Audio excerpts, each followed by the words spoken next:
Back in business, episode 215 of the Kirby on Sports podcast. So glad that you are with us, gearing up for another exciting show. As all three of our teams have lost, we'll discuss that and so much more. That comes your way next on episode 215 of the Kirby on Sports podcast.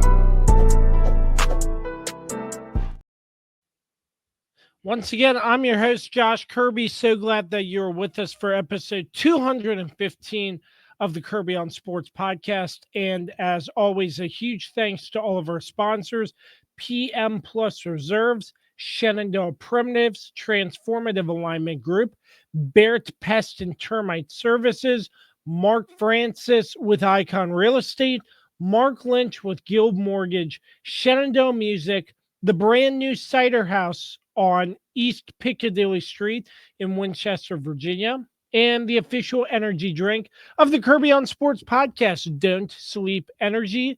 Use promo code KOS Podcast for 12% off your order every single time. Not wasting any more time, Dan is out this week, but we do have the two-time reigning defending Kirby on Sports podcast PickEm champion, the Swiss Army knife, Carlos Martinez. Good evening, my friend. Que pasa? Boy, what a great live show that was on Thursday. No, it was an absolute disaster building up to it, and thankfully I was able to right the ship. You did right the ship. Get us live. We got live. There were some technical difficulties and moving. Well, it doesn't help that there was a really bad wreck on the way there, so I didn't get there in time for us to really be able to troubleshoot things. So, well, with that, we all have our issues and stuff like that. But next time I'm going to perfect, because if we continue to do this, which all in all with the technical difficulties, it turned out great. I mean, there was some friendly banter with the crowd, and you talk about the Cowboys and whatnot, but Carlos does what he does best and defend what he has, the belt on his shoulder, which is not in frame right now. But it is not in this room. It is in the other room. It is in the bunker, being displayed proudly for everybody to see when they come watch football at my house. Yes, absolutely. But it was a great time there at the Cider House. So glad to have them on board as a sponsor. But regardless of the technical difficulties, it was overall a really great show. And I know I made some outrageous comments on the buffalo chicken dip without comparing it to yours, Carlos. But I mean, they have some great food there as well. Yeah, I mean, I tried the buffalo chicken dip. It was good. It was good. I'm biased, of course, towards mine. I think mine is pretty decent. But I would definitely recommend people trying theirs. It's just like you described it. It comes in a bread bowl, and then you get like pieces of bread to dip into it. It was pretty solid. It was pretty solid. Yeah, absolutely that. And you can enjoy a nice cider out there too. And they have TVs, so they'll put on the sports for you too, which what we were doing, obviously leading up hype, getting people to come out to watch the Thursday night debacle as the Eagles defeated the Commanders, 26-18. It was a fun live show. It was fun being with you and Dan, but then the Eagles putting a tearing on the Commanders. It's just a perfect whirlwind of emotions to just end the night. I mean, in 5 days, you guys went from 7-2 to 7-4. You know, Yeah, crazy, um, crazy. but again, it's just that's just what your team is. You guys beat up on the tomato cans, and then when you face the real ones, you guys just can't get the job done, and that's okay. You guys are still building. You know, like there's no. It's not like you're gonna win the Super Bowl this year. Like you guys aren't really contenders for that, but this is definitely a good start to the Dan Quinn era. And honestly, like there's no doubt. I mean, in my opinion, there's no doubt you guys are going to make the playoffs. I mean, you really realistically only need to win three of the next 7 games, you know, and you guys should be safe and in the clear. I mean, there's a lot of teams fighting for spots, but they all have way tougher schedules than you guys do. So I wouldn't, the Eagles are the top team in this division. Like it was either going to be them or the Cowboys, and obviously we saw what happened with Dallas. Dallas is just awful. And it's a good test to see where. Also, it was at Philadelphia on a Thursday on a short week. Like it was never going to be easy after you guys just came off of playing Pittsburgh. Like it was never going to be an easy game. So maybe next time when they come to play you guys at home, maybe it'll be a different story because you guys will actually get a full week of preparation, and you won't become. And I don't think you guys are going to be coming off a very tough game like you did coming into this one.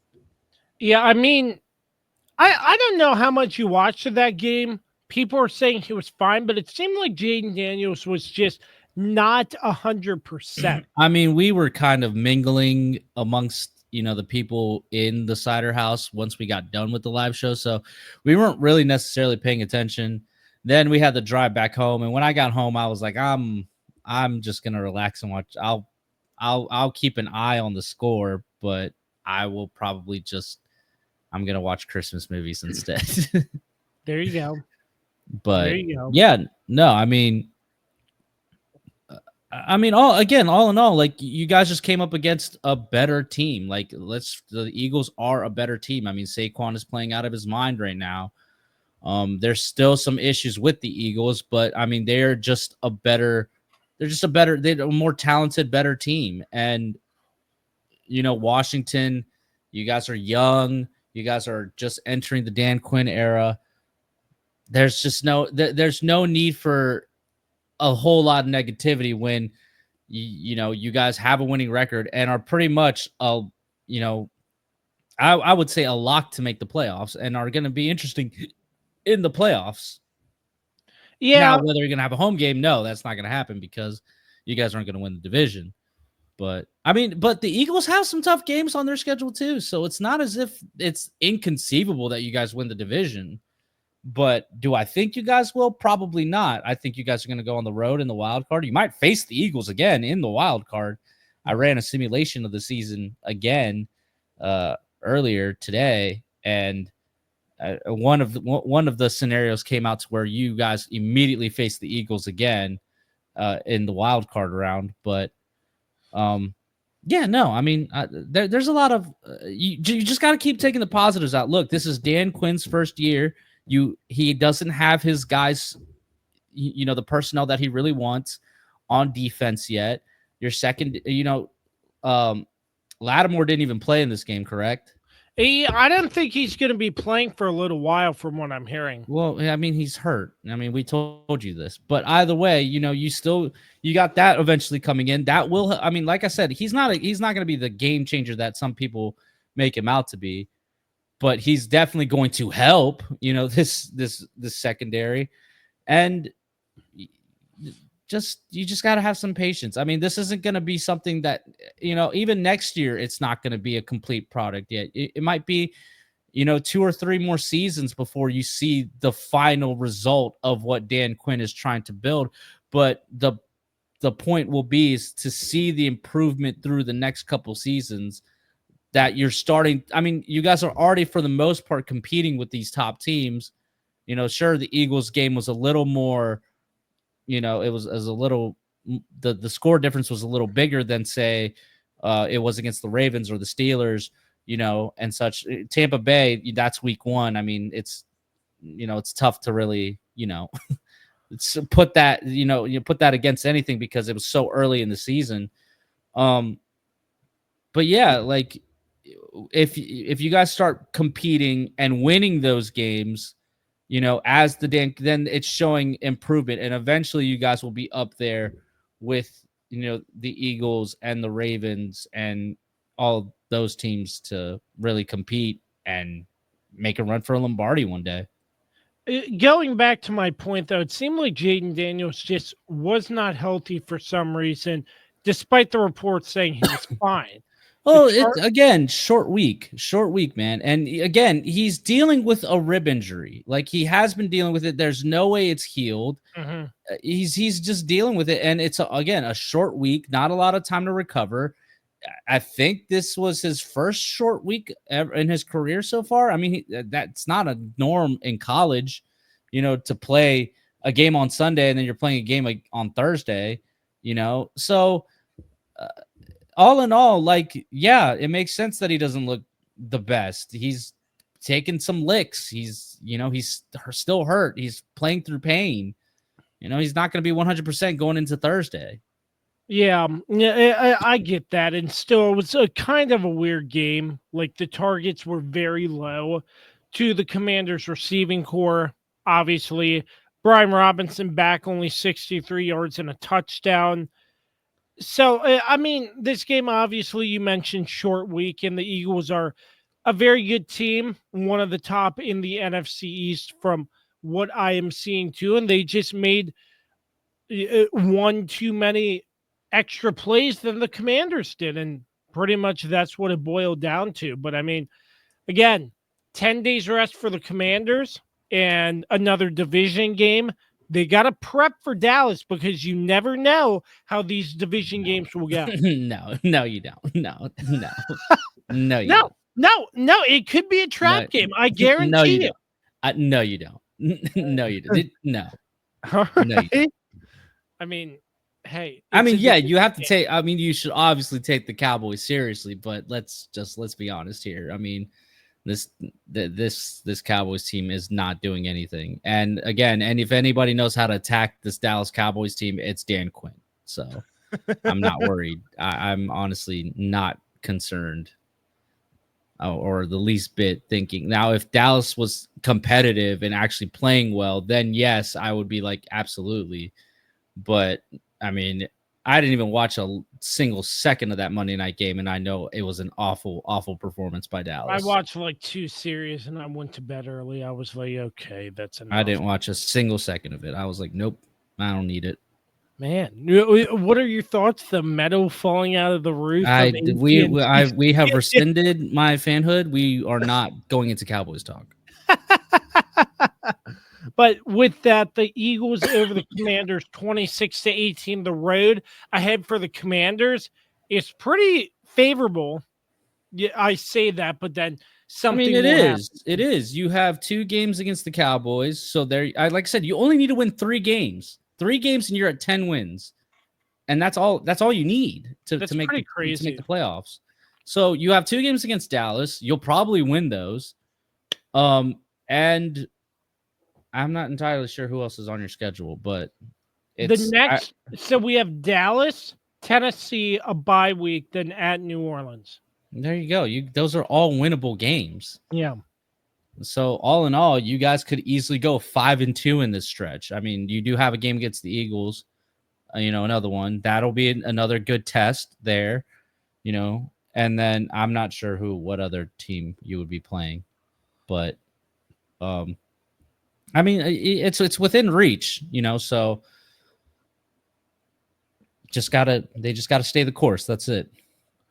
Stay the course. That is a very good term. And hopefully the Commanders will stay the course despite having a 2-game losing streak, which on the other hand, looking positively, a 2-game losing streak can help with this team look themselves in the mirror. Well, again, your 2-game losing streak is against the teams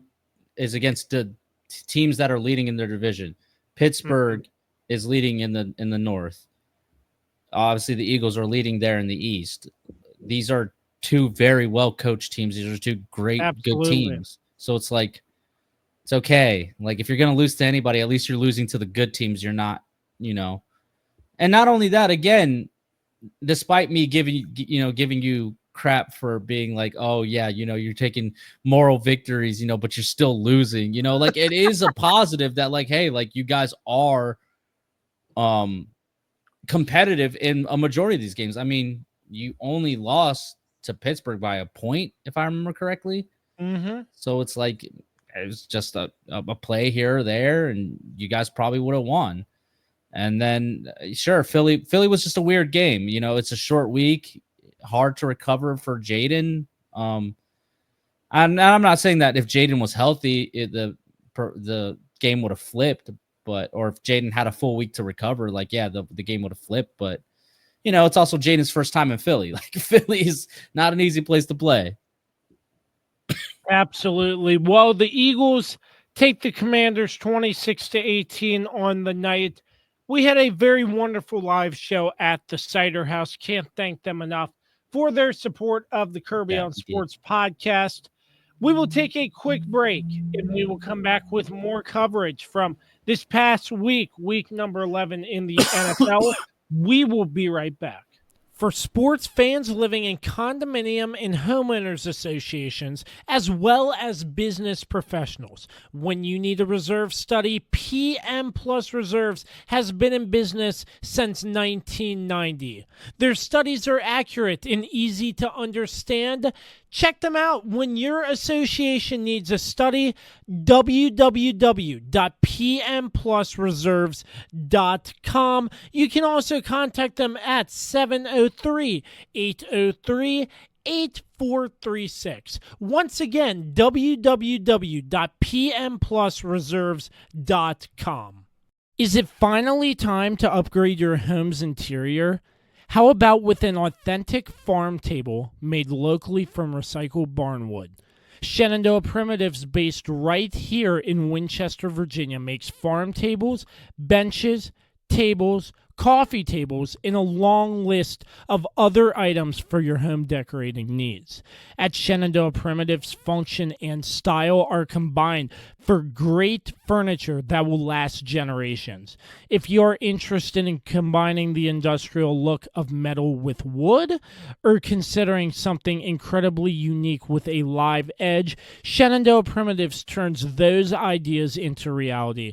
Thinking about a mirror, wine rack, or other accent piece for your home, Shenandoah Primitives can assist with that as well. As a local small business, Shenandoah Primitives is happy to work with each client for a custom design or schedule an appointment to come out and view current inventory.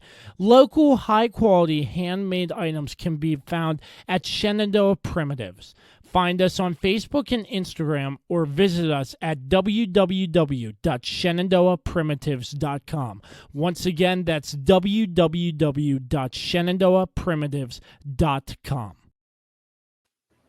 Oh, we are back. Episode 215 of the Kirby on Sports podcast.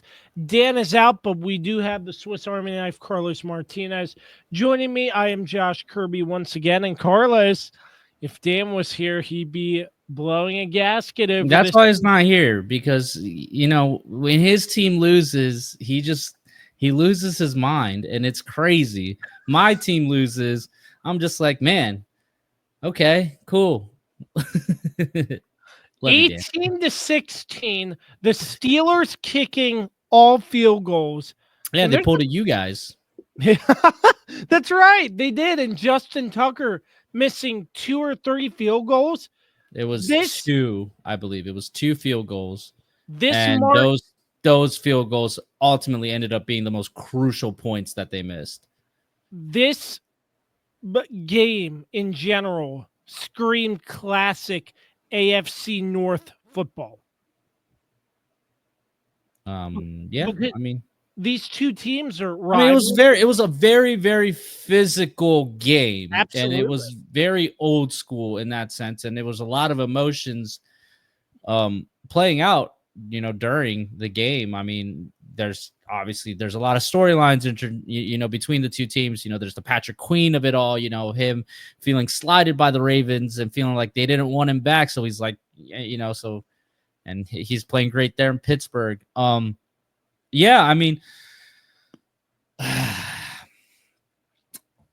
what to say? The Ravens are a poorly coached team. We have been saying it for a while. How do you come in to Pittsburgh coming off of a mini bye week, 10 days off? We were at their last game. And knowing how Pittsburgh likes to play, this is what they wanted. They wanted this kind of game. They didn't want the Ravens to play the type of game that they normally play. They didn't want them to give Derrick Henry the ball 20. So Derrick Henry only got the ball for 13 carries. And I think only had like 60 yards or something like that, if I remember correctly. 65 yards. Yeah. And like he's sitting on the sidelines for like a majority of like the second half. It was weird. I didn't understand that either, to be honest. It's just this is what, and Lamar said it in his post-game press conference, which I'm a little iffy on what he said. He said basically that, that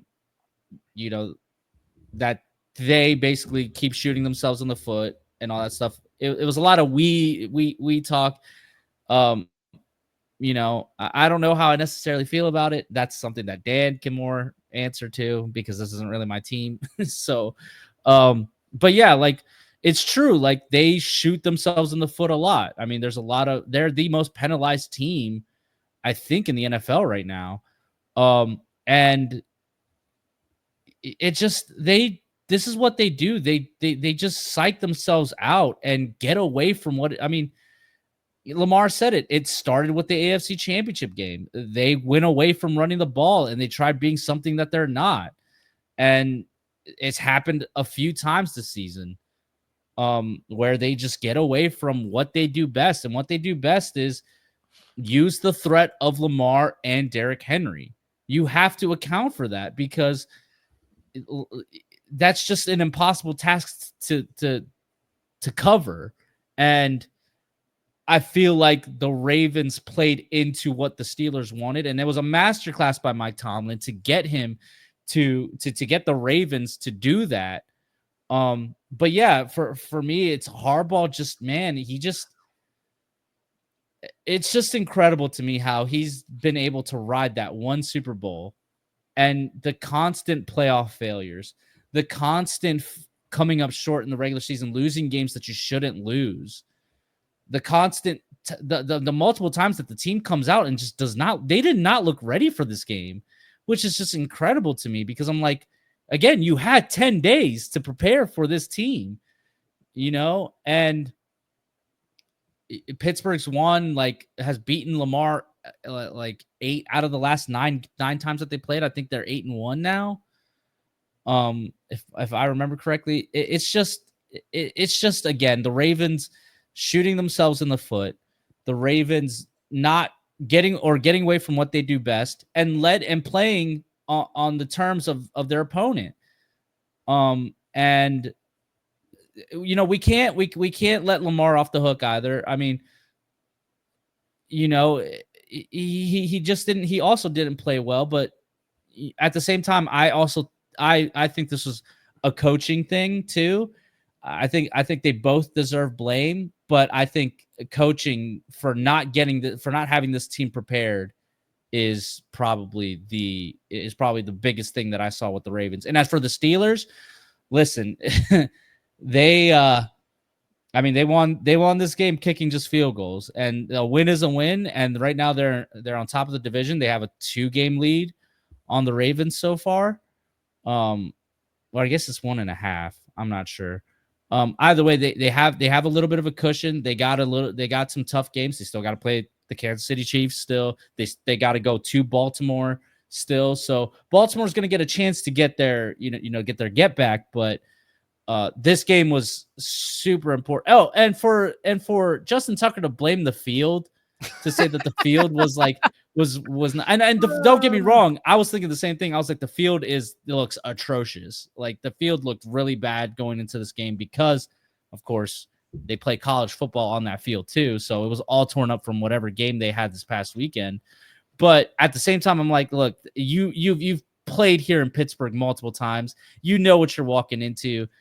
There's no excuse. Like, you're supposed to be the most accurate kicker in NFL history, and he's just been really bad this season. He's been a liability for the Ravens. I mean, again, what cost? Like, if he would have kicked if he would have made one of those missed field goals, they win the game by 1 point. He left 6 points on the table, and he can't blame anybody but himself. He didn't make the kick. Yeah, I mean, you pretty much touched on it all. I just want to go back to the part where you mentioned they didn't look prepared. It seemed like sort of the same type of thing in the AFC Championship game. They just didn't really seem prepared. And the AFC Championship game, I don't think it was necessarily that they weren't prepared. I think that they got too hyped up and psyched themselves out because there was a lot of energy going into that game. There was a lot of, because the Chiefs are the boogeyman, and it was just like it felt destined that the Ravens were going to win that game. I think they felt that they were destined because what were the Chiefs last year? The Chiefs weren't the best team last year. The Chiefs absolutely played atrociously in the regular season and turned it on in the playoffs. And it felt like that was the year for them. And I think they bought into their own hype. They got too psyched up. The Chiefs got into their head, and they ended up just beating themselves and getting away from what they do best. In this game, I think it was just more so. I don't necessarily know what to point it to because they know how they know the Steelers. They play the Steelers twice every year. But for some reason, when Lamar goes to Pittsburgh, he just does not play well. Same thing happened last year. They lost in Pittsburgh on, I believe it was a last minute drive that lost them the game. And same thing here. They just did not execute, or I'm just not sure what they just got away from what they do best. And that's a problem. And the fact that they know that, and yet they still do it. I mean, it's not like this is the first, like I said, this isn't the first time that it's happened. It's a pattern. It's been happening since before the AFC Championship game last year, but that's just the one that was front and center to everybody. It's happened way before that, where they just get away from what they do best and they start playing the game that their opponent wants to play. And Lamar's right. That is something they need to figure out and address. Harbaugh needs to do better. And this has been a long time coming. He needs to do better. He needs to stop riding on the coattails of that Super Bowl you won 12, 13 years ago. Like, dude, like, it's been that long. Like, you got to stop riding that. All those players that played on that team are gone for the most part, aside from Tucker, I believe. Yeah. But like, yeah, like, I don't know. We'll see what happens. But also, that defense is just buns. Yeah, the Ravens, they got to get something going, or else. I hate. Well, any talk of the Ravens being the number 2 to the Chiefs, I think that's done right now. I think, especially with what we're going to talk about it next, especially with how the Bills looked. And I understand the Ravens put the beat down on the Bills, but that was much earlier in the season. I would really hesitate, and also that was in Baltimore. I would really hesitate to think that same performance happens if the Ravens have to go on the road to Buffalo in the playoffs. I really, I don't know. Just the Ravens, I hate to say it, but if they don't improve, you could be looking at a wild card team at best. Well, they're already behind the 8 ball. They're to behind win the division. They're trailing behind the Steelers now. Now the Steelers, like I said, they have some tough games coming up. The Steelers still have to themselves. They still have to play the Chiefs, and then they have another game to play against each other. So there's a chance for them to get their get back.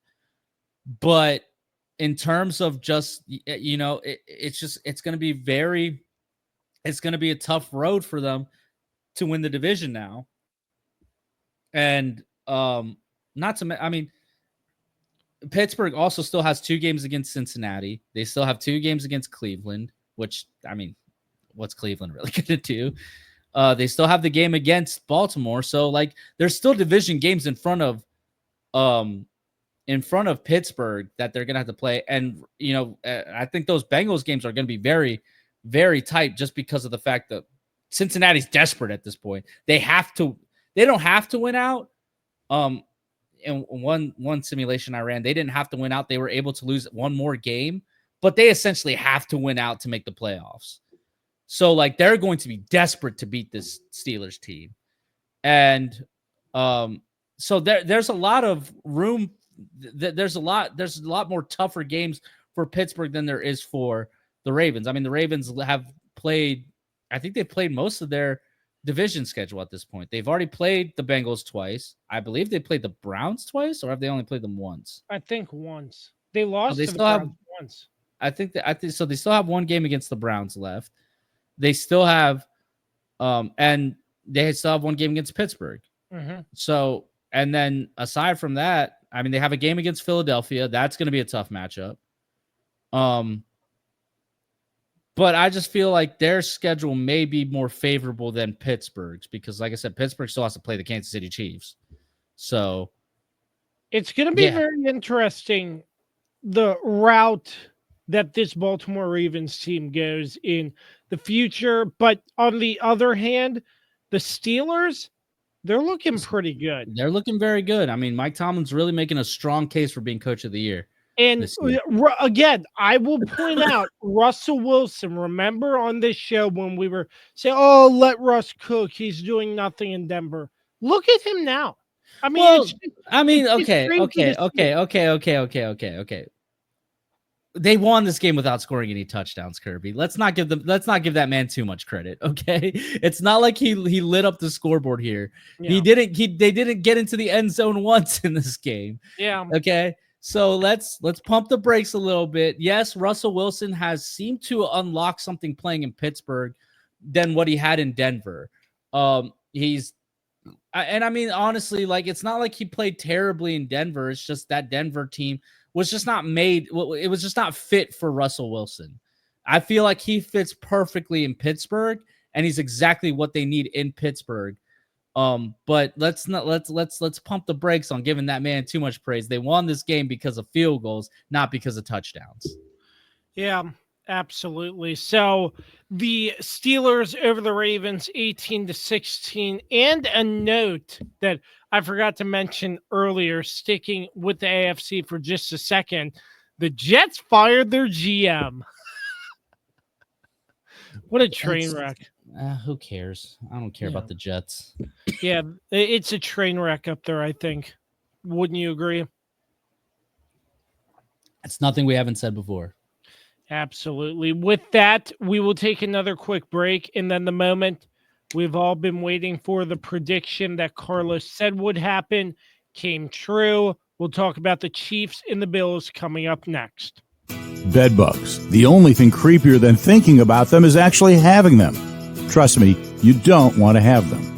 Locally owned and operated Barrett Pest and Termite Services can keep you from having bed bug nightmares and infestations.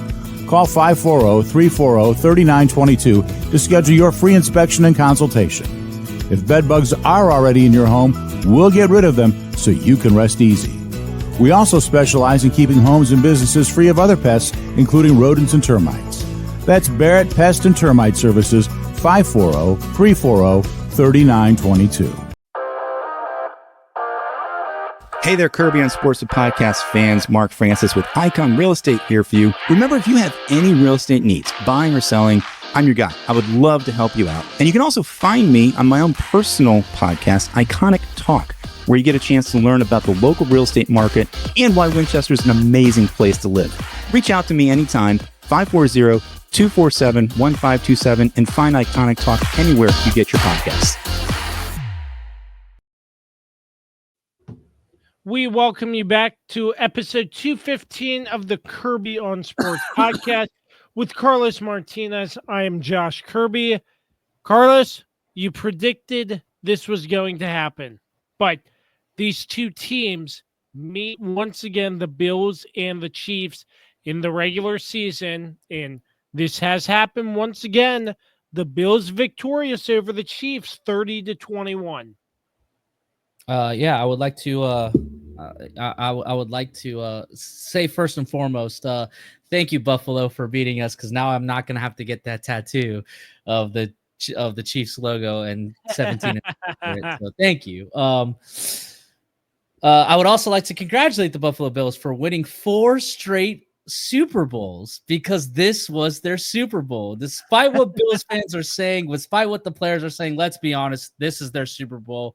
They get up for this game. And for the Chiefs, we've beaten them so many times. We beat them, we beat them when it matters the most, that it does not affect us. Yeah, look, I mean, this is a strange feeling. I have not, to feel something that you guys have felt all season. I'm not used to this. The Chiefs played and they lost, and I am, and I have not felt like this since Christmas last year when they lost to the Raiders. So, strange feeling, not used to it, but it's fine. We move on. No, but in all seriousness, look, it was a great performance by Buffalo, man. They played a fantastic game. They really, they always do. They always play us tough. It's never an easy game. Absolutely. It was a great performance by Josh Allen. Like, I got to give it to him, man. And right now he's my MVP front runner, because it just felt like we got him in the situations that we normally succeed in on defense, on 3rd and longs. And every time he was just able to, it felt like every time he was able to just make the right play, and the pressure, our pressure wasn't getting to him. Our secondary, this was probably the worst game the secondary has played. It, aside from McDuffie, it looks really rocky right now. And it'll be interesting to see how the Chiefs are going to address that. If they're going to address that, there's not really much out there on the free agent market. I mean, there's Xavier Howard. There's, what's his name from the Cardinals? Oh, I can't remember his name right now. I can't remember his name, but yeah, I mean, there's not a lot of good free agent defensive backs out there right now. So, and, Jamari Connor's not coming back. He's pretty, I mean, there's a possibility he might come back for the playoffs, but it's not looking great. So there's just, the secondary is what the secondary is. And, I know this is, I know Nazee's a hometown kid. I know all that. I know you love him, and whatever, but I'm sorry. He's just not talented enough to be like a solid number 2. But the problem is that I think Nazee is good. I think he's good, but I just don't think he's good enough to be a number 2, right? I think he's a solid number 3, number 4 cornerback, right? And he made some good plays. Like, honestly, like, yes, he did. I saw a couple of them. But I think, the Amari, that big Amari Cooper catch, right? That Nazee was on him. Nazee just needed to pick up his inside hand to block that, but instead he was like lifting up his outside arm. Like, that's something that like a good talented guy knows, right? Like, and it's about positioning. And like, I don't want to bash on Nazee too much, because like his journey is incredible. Obviously he's a hometown kid, and it's incredible that he's in the NFL playing for the Chiefs right now, and he's getting like significant minutes playing out there. But at the same time, you got to criticize what the problem was. But he was not the worst player. what's his name? The number 27. I can't remember his name right now. He was just awful. I believe that was Jamari Connor. So who am I thinking of? No, either way, like he was just missing tackles left and right. Shamari Connor, 27. Connor. So I got my names confused here. Yeah, Jamari Connor is the one who just awful. He was terrible in this game. He just over pursued a lot. He was always in bad positions. The tackling in this game was awful. That, Josh Allen's run, at the end of the game that scored the game-winning touchdown, basically. I mean, that was the worst tackling I've ever seen. Like, he had Next Gen Stats had it that he had a 1% chance of scoring on that run. And he just went through every defense. And then Nick Bolton had the most egregious tackle attempt and threw his body at Josh Allen instead of trying to wrap him up and pull him down. It was terrible. The defense did not necessarily they did not necessarily play up to the standard that we're used to. The secondary is looking very rough right now. But let's turn it to the offense, where Patrick Mahomes, as much as we love to praise him, as much as I love to praise him, as much as we all acknowledge he's the best quarterback in the league, he has been playing awful this season. And we've been kind of letting him get by because he's, in the key moments, he's come through. But in this game, it was, you throw an interception on an unnecessary hero play on the second play of the first drive. It was completely unnecessary. On top of that, weird play call to try to run a play like that. They should have just kept running it. The Chiefs were having a lot of success running the ball, and for some reason we went away. We just kept not running the ball as much. But yeah, like Patrick Mahomes is trying to save a play on the second play of the game and throws an egregious pass up and gets picked off. And then of course there's the interception at the end of the game. That one is just you're trying, We're trying to get something going at that point. We're down 9. It's the end of the game. You're just taking chances, and that's bound to happen. But that first interception was just unforgivable. And his deep ball has really suffered, man. Like, that's this season, he's missed a lot on his deep ball. And I want to say, that's something that the old Patrick Mahomes, when he had Tyreek Hill, would not miss on. But I think since Tyreek left and since we changed the offense to more of this playing, the short game and not really having the players to play the deep ball, and also with how Marquez Valdes-Scantling just never caught those, when he needed to.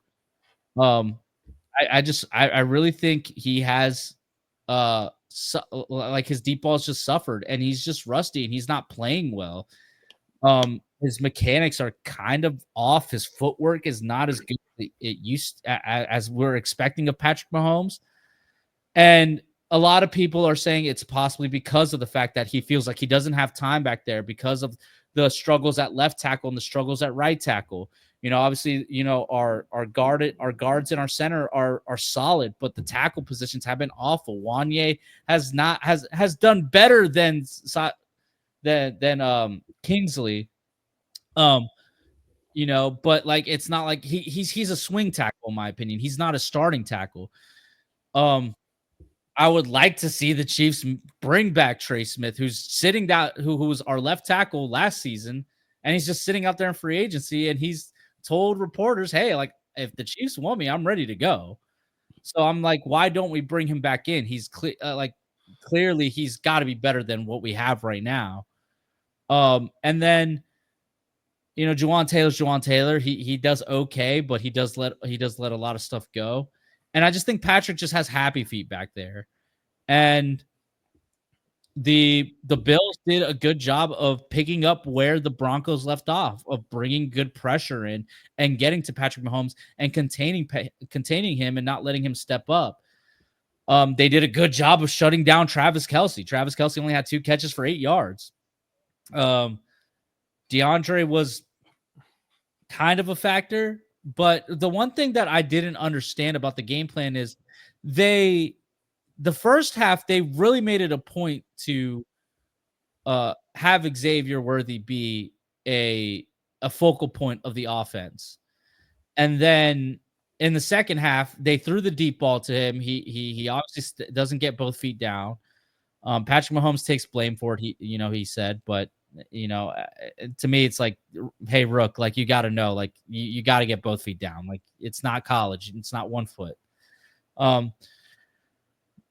But then after that, he just disappeared. Like, he just wasn't part of the game plan anymore. Yeah, I didn't really understand that because I saw Worthy in for most of the first half, and most of the first half, he was super effective, and then he just disappeared. And then on top of that, like, it's not like, it stayed 14-16 for a good majority of the third quarter. The Chiefs had 2 possessions and they did nothing. The Bills score. They're now down by 9. And then they go bang, bang, bang, bang, bang, touchdown. And I'm like, why are we not playing like that all the time? Like, the Chiefs offense just confuses me sometimes. I'm saying all this obviously in a loss. The Chiefs have not necessarily played very well in the last 2 games. They just haven't. But at the same time, we all know in the playoffs, the Chiefs turn it on. They're just a different animal. Right now, they are still in prime position to get home field advantage. They have a very favorable schedule. The Bills have a lot of tough games left, so they will probably give the Chiefs a little leeway to, if they drop a game, it'll probably be okay. But at the same time, look, the undefeated season was never the goal. The undefeated season was cool. It was cool to talk about. But me personally, that's why I made that bet. I was like, if they do go undefeated, I'll get the tattoo. But I was like, I'm so positive that I've been saying it all year. We're going to lose to the Bills. We've lost to the Bills in the regular season the past 4 years running, including this season. But when it matters most in the playoffs, we beat the Bills. And anybody I've been seeing the meme going around that everybody's saying that Josh Allen is Patrick Mahomes' daddy. Come on, let's be honest here, guys. Let's be honest. Who has eliminated the Bills every season aside from when the Bengals did it? Anytime we face the Bills in the playoffs, we beat them. And I'm positive we'll probably see the Bills again. And, hopefully this time it's back at Arrowhead. It's tough playing that Bills stadium. It's super loud. They're energetic. Of course, it means a lot more to them than it does to us because we're focused on something bigger. We're focused on history. They're focused on us. We're trying to do something that no team has ever done. We're trying to do the three-peat. They're just focused on, beating us and getting their first trophy, and yeah, I don't know. I mean, that's all I pretty much got. I mean, the Chiefs definitely need to figure out the tackle situation. I would probably call Trey Smith and bring him back in. Obviously they're saying Isaiah Pacheco will be ready to go next week. He's going to be. It's a good game to start him out with. We're playing Carolina. It's not going to be an uber competitive game, hopefully. And it gives us a chance to kind of, figure. This is the point of the season where the Chiefs start to work on things for the playoffs and start figuring things out. And I expect to see them to start to ramp it up a little bit here. And I'm hoping, and I don't have any reason to doubt him, but I'm hoping Patrick Mahomes gets it together because this has been his worst season by far, and he needs to step it up and be the guy that we all know he is. Well, you pretty much touched on everything related to the game that I would have said. So in that regard, I have no further comments, but I will bring up a point which needs to be addressed. And I shared this. You got upset with me, and I might upset you again. If you're gonna talk, if you're gonna talk about miss, dude, we don't need to talk about missed penalty because at the same time they missed a lot of penalties on us too. There were so many holding calls. Just in general. No, but there's just no need to talk about it. Everybody knows it's an issue. We've all known it for seasons. It's nothing we need to keep regurgitating. The NFL is content with this mediocrity at refereeing, that it's fine, that we just have to accept it. It is what it is at this point. We don't need to keep touching on this. Still, you have so many refs on the field, and it's like, really? But regardless, it was a very competitive, entertaining game. The Chiefs are a one-loss team. There's no panic. They're going to do what the Chiefs do best, I think. And Chiefs is the Chiefs, baby. That's what we do. It's fine. Like, Chiefs. dude, like one loss, it's okay. Like, we're not stressing about it at all. The Chiefs are the Chiefs indeed. They fall to the Bills 30-21. But as you said, a favorable schedule again. When we return, we'll give you the Kirby on Sports PickEm and close out the show. Stick right here with us on episode 215 of the Kirby on Sports podcast. It's Jason, General Manager at Shenandoah Music, here to tell you all about... Jay, what are you doing here? Well, Matt, I'm trying to tell the people about our selection of guitars, basses, keyboards, drum sets. I know that, but I always do the radio spots. You get to have all the fun. I want to tell everyone about our huge selection, unbeatable prices, unmatched service, and in-depth knowledge. Jay, I really don't think now is the time to discuss. So remember, folks, when you think music, think Shenandoah Music in Winchester. That's my line. The Cider House is now open on East Piccadilly Street in downtown Winchester. The Cider House is open starting at noon Wednesday to Sunday. Stop in for a wide variety of ciders on draft, as well as 4 Virginia beers, wine, and ready-to-drink canned cocktails. Don't miss our lunch specials featuring our house salad. We also have dinner specials too. Stop in today at the Cider House, located on Piccadilly Street in downtown Winchester.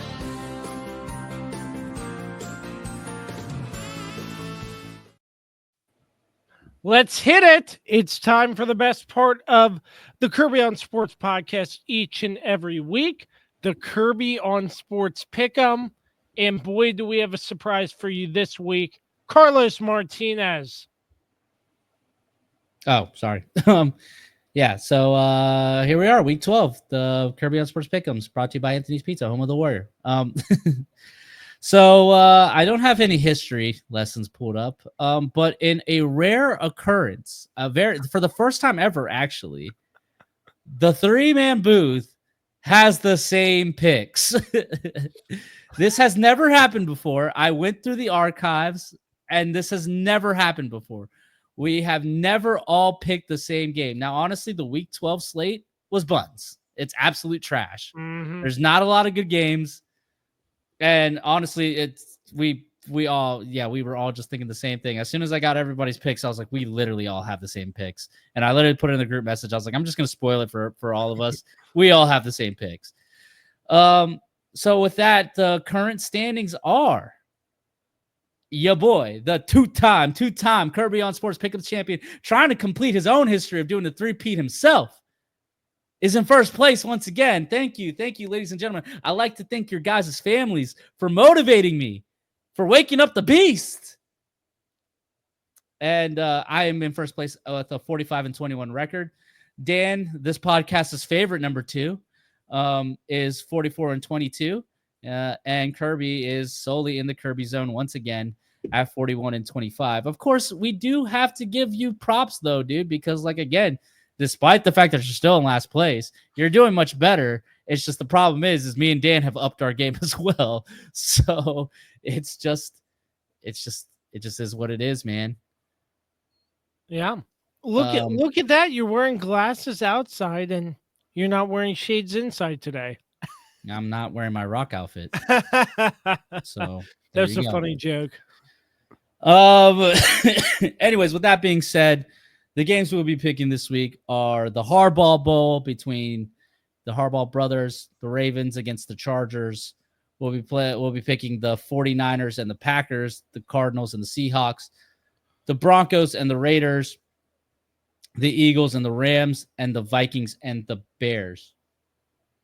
I'll go first, as always, as your two-time defending Pick'em's champion. I will be taking the Ravens over the Chargers. I don't know, man. It's just a safe pick, in my opinion. I'll take the Packers over the 49ers. The 49ers have not been playing well this season. Christian McCaffrey does not look good.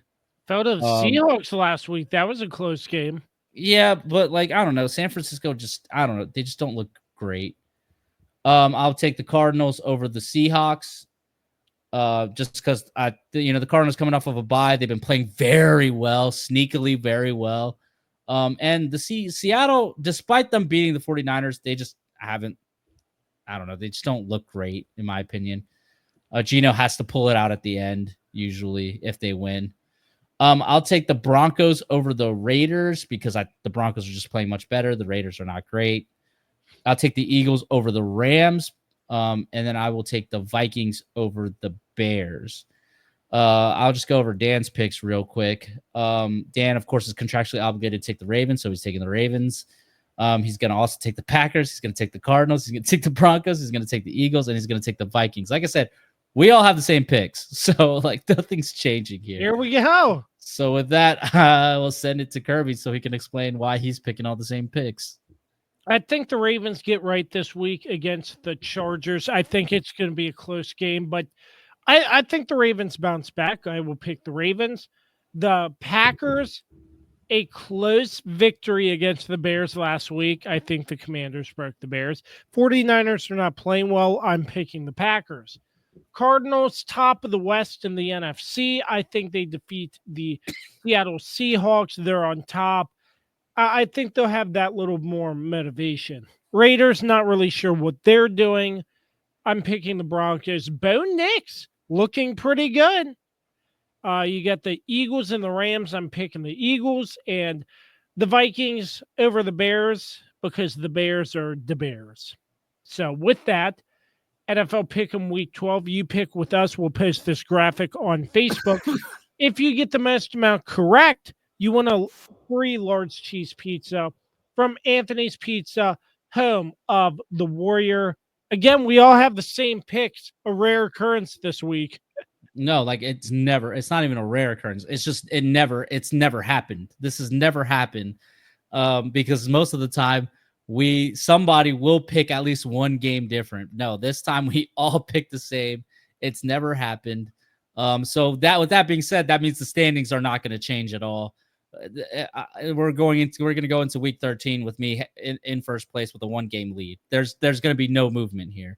So next week though, it will be a lot more exciting. There's a lot more exciting games to pick from next week. We obviously have some Thanksgiving games that we're probably going to pick from.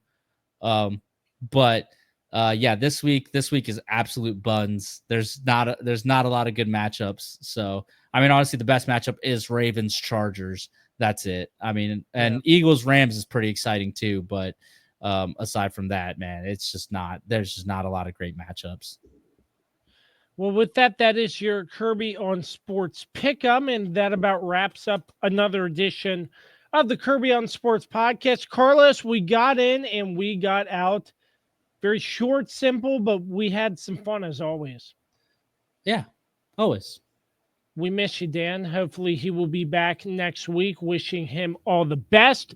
But for our sponsors, as always, PM Plus Reserves, Shenandoah Primitives, Transformative Alignment Group, Barrett, Pest, and Termite Services, Mark Francis with Icon Real Estate, Mark Lynch with Guild Mortgage, Shenandoah Music, the Cider House, and the official energy drink of the Kirby on Sports podcast, Don't Sleep Energy. Use promo code KOS Podcast for 12% off your order every single time. Find us on all streaming platforms and all social media platforms. www.kirbyonsports.com. Again, for the Swiss Army knife, Carlos Martinez. I am Josh Kirby. Thank you so much for tuning in to episode 215 of the Kirby on Sports podcast. Always remember to create greatness. We say so long and peace out.